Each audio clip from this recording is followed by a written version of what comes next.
ಮತ್ತೆ ಈಗ ಕ್ರೈಸ್ತರ ಆಚರಣೆಯನ್ನು ಇನ್ಸಲ್ಟ್ ಮಾಡಿದೆ ಒಂದು ಗುಂಪು. ಈ ಹಿಂದೆ ಕೂಡ ಕ್ರೈಸ್ತರ ಒಂದು ಆಚರಣೆಗೆ ಅಡ್ಡಿಪಡಿಸಲಾಗಿತ್ತು, ತೊಂದರೆಯಾಗಿತ್ತು. ಅದರ ಬಗ್ಗೆ ಸಾಕಷ್ಟು ವಿಚಾರ ಕೇಳಿ ಬಂದಿತ್ತು. ಈಗ ಅದೇ ಒಂದು ರೀತಿಯ ಒಂದು ಘಟನೆ ಆಗ್ತಾ ಇದೆ. ಪ್ರವಾಸಿ ತಾಣದಲ್ಲಿ ವಿದೇಶಿ ಮಹಿಳೆಗೆ ಪೀಡನೆ ಅಂದರೆ ಪೀಡಿಸ್ತಾ ಇದ್ದ ಸಾಂತಾ ಟೋಪಿಯನ್ನು ಧರಿಸಿದಂತಹ ವಿದೇಶಿ ಮಹಿಳೆಗೆ ನಿಂದನೆಯನ್ನು ಮಾಡಲಾಗಿದೆ. ಏನು ಕ್ರಿಸ್ಮಸ್ ಹಬ್ಬದ ಆಚರಣೆ ವೇಳೆ ಆ ಒಂದು ಟೋಪಿಯನ್ನು, ಅದು ವೇಷವನ್ನು, ಸಾಂತಾ ಒಂದು ವೇಷವನ್ನು ಹಾಕ್ಕೊಡ್ತಾರೆ. ಅದೇ ರೀತಿಯಾಗಿ ಇಲ್ಲೊಬ್ಬ ಮಹಿಳೆ ಹಾಕ್ಕೊಂಡಿದ್ದೆ, ವಿದೇಶಿ ಮಹಿಳೆ. ಅದನ್ನು ಧರಿಸಿರೋದನ್ನು ನೋಡಿ ಕೆಲವೊಂದು ಗುಂಪು ಕಿಡಿಗೇಡಿಗಳು ಟೀಕೆ ಮಾಡಿದ್ದಾರೆ, ಕಾಟ ಕೊಟ್ಟಿದ್ದಾರೆ ಅಂತ ಹೇಳಲಾಗ್ತಾ ಇದೆ. ಸಾಂತಾ ಟೋಪಿ ಹಾಕಿದ್ದಕ್ಕೇನೆ ಮಹಿಳೆಗೆ ಅವಮಾನವನ್ನು ಮಾಡಿದ್ದಾರಂತೆ. ಟೋಪಿ ಕಳಚಿ ಅಂತ ಹೇಳಿ ಗುಂಪು ಒತ್ತಾಯವನ್ನು ಮಾಡಿದೆ. ಗುಂಪಿನ ವಿರುದ್ಧ ಆಕ್ರೋಶ ಕೂಡ ಸ್ಫೋಟ ಆಗ್ತಾ ಇದೆ. ಈ ರೀತಿಯಾಗಿ ನಡ್ಕೊಳ್ಳೋದು ಸರಿಯಲ್ಲ ಅಂತ ಹೇಳಿ ಕ್ರೈಸ್ತರ ಮೇಲಿನ ದೌರ್ಜನ್ಯಕ್ಕೆ ಕೊನೆಯೇ ಇಲ್ವಾ, ಕೊನೆ ಯಾವಾಗ ಅಂತ ಹೇಳಿ ಕೆಲವರು ಪ್ರಶ್ನೆ ಮಾಡ್ತಾ ಇದ್ದಾರೆ. ಸೋಷಿಯಲ್ ಮೀಡಿಯಾದಲ್ಲಿ ವಿಡಿಯೋ ಕೂಡ ಇದಕ್ಕೆ ಸಂಬಂಧಪಟ್ಟ ಹಾಗೆ ವೈರಲ್ ಆಗ್ತಾ ಇದೆ. ನೋಡಿ, ಇತ್ತೀಚೆಗೆ ಏನೇ ಇದೊಂದು ಡಿಸೆಂಬರ್ ತಿಂಗಳು ಅಂತ ಬಂದಾಗ ಕ್ರೈಸ್ತರ ಹಬ್ಬವನ್ನು ಅವರು ಆಚರಣೆ ಮಾಡ್ತಾರೆ. ಅವರದ್ದೇ ಆದಂಥ ರೀತಿಯಲ್ಲಿ ಉಡುಗೆ ತೊಡುಗೆಗಳನ್ನು ತೊಟ್ಟುಕೊಂಡು. ಅದೇ ರೀತಿಗೆ ಸಾಂಟಾ ಕ್ಲಾಸ್ ಏನಿರ್ತಾರೆ ಅವರ ಒಂದು ವೇಷವನ್ನು ಕೂಡ ಹಾಕ್ತಾರೆ. ಅದೇ ರೀತಿಯಾಗಿ ಹಾಕ್ತಾರೆ. ವಿದೇಶಿ ಮಹಿಳೆಯರಿಗೆ ಈ ರೀತಿಯ ಒಂದು ಅವಮಾನ ಮಾಡಿದ್ದಾರೆ.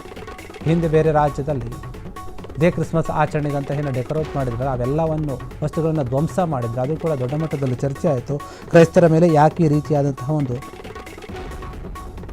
ಅಡಚಣೆ ಮಾಡ್ತಾ ಇದ್ರಿ, ಅಥವಾ ಅವರ ಹಬ್ಬವನ್ನು ಆಚರಣೆ ಮಾಡೋಕ್ಕೆ ಯಾಕೆ ತೊಂದರೆ ಮಾಡ್ತಾ ಇದ್ರಿ, ಅವ್ರ ಮೇಲೆ ಯಾಕೆ ಇಷ್ಟು ದೌರ್ಜನ್ಯ ಮಾಡ್ತಾ ಇದ್ದೀರಿ ಅನ್ನೋಂಥ ಮಾತು ಕೇಳಿ ಬರ್ತಾ ಇತ್ತು. ಹಿಂದೂ ಅಂತ ಹೇಳಿ ಹೆಸರು ಹೇಳಿಕೊಂಡು ನೀವು ಬೇರೆ ಧರ್ಮದವರಿಗೆ ಅವರ ಆಚರಣೆಗೆ ಅಡ್ಡಿ ಮಾಡ್ತಾ ಇರುವಂಥದ್ದು ಸರಿಯಲ್ಲ ಅಂತ ಎಷ್ಟೋ ಜನ ಟೀಕೆ ಮಾಡಿದರು, ಬೈದಿದ್ರು ಕೂಡ. ಸೋಷಿಯಲ್ ಮೀಡಿಯಾದಲ್ಲಿ ಒಂದು ವಿಚಾರವಾಗಿ ಚರ್ಚೆ ಕೂಡ ಆಯಿತು. ಈಗಲೂ ಕೂಡ ಅಷ್ಟೇ ಆ ಒಂದು ವಿಡಿಯೋ ವೈರಲ್ ಆಗ್ತಾ ಇದೆ. ಕೆಲವರು ಟೀಕೆ ಮಾಡ್ತಾ ಇದ್ದಾರೆ, ಬುದ್ಧಿ ಹೇಳ್ತಾ ಇದ್ದಾರೆ, ನೀವು ಮಾಡ್ತಾ ಇರೋದು ಸರಿಯಲ್ಲ.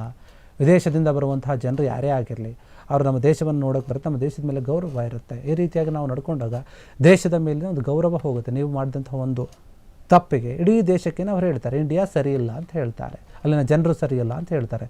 ನೀವು ಯಾರೋ ಒಬ್ಬ ವ್ಯಕ್ತಿ ಸರಿಯಿಲ್ಲ ಅಂತ ಹೇಳಲ್ಲ. ಅವರು ಬೇರೆ ದೇಶದವ್ರು ಬಂದಾಗ ಅವ್ರಿಗೇನಾದರೂ ತೊಂದರೆ ಆದರೆ ಇಂಡಿಯಾದಲ್ಲಿ ಹಿಂಗೆ ಜನರು ಇದ್ದಾರೆ, ನಮ್ಮ ಸ್ವತಂತ್ರವಾಗಿ ಓಡಾಡೋಕ್ಕೆ ಬಿಡ್ತಾ ಇಲ್ಲ, ಒಂದು ಸೆಲೆಬ್ರೇಷನ್ ಮಾಡೋಕ್ಕೆ ಬಿಡ್ತಾ ಇಲ್ಲ. ಯಾಕಂದರೆ ನೋಡಿ, ಬೇರೆ ಬೇರೆ ದೇಶಗಳಲ್ಲಿ, ನಾನಾ ದೇಶಗಳಲ್ಲಿ ಜಾಸ್ತಿ ಜನ ಪೂಜೆ ಮಾಡೋದು ಕ್ರೈಸ್ತರಾಗಿರ್ತಾರೆ.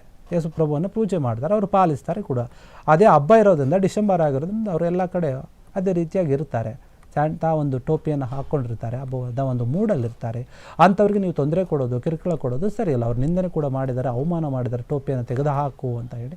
ಇದು ಎಷ್ಟರ ಮಟ್ಟಿಗೆ ಸರಿ ಅಂತ ಜನರು ಕೂಡ ಆಕ್ರೋಶ ವ್ಯಕ್ತಪಡಿಸ್ತಾ ಇದ್ದಾರೆ. ಕ್ರೈಸ್ತರ ಮೇಲಿನ ಈ ರೀತಿಯಾದಂಥ ಒಂದು ದೌರ್ಜನ್ಯಗಳು ನಿಲ್ಲೋದು ಆದರೂ ಯಾವಾಗ ಅಂತ ಹೇಳಿ ಸೋಷಿಯಲ್ ಮೀಡಿಯಾದಲ್ಲಿ ಜನರು ಕೇಳ್ತಾ ಇದ್ದಾರೆ.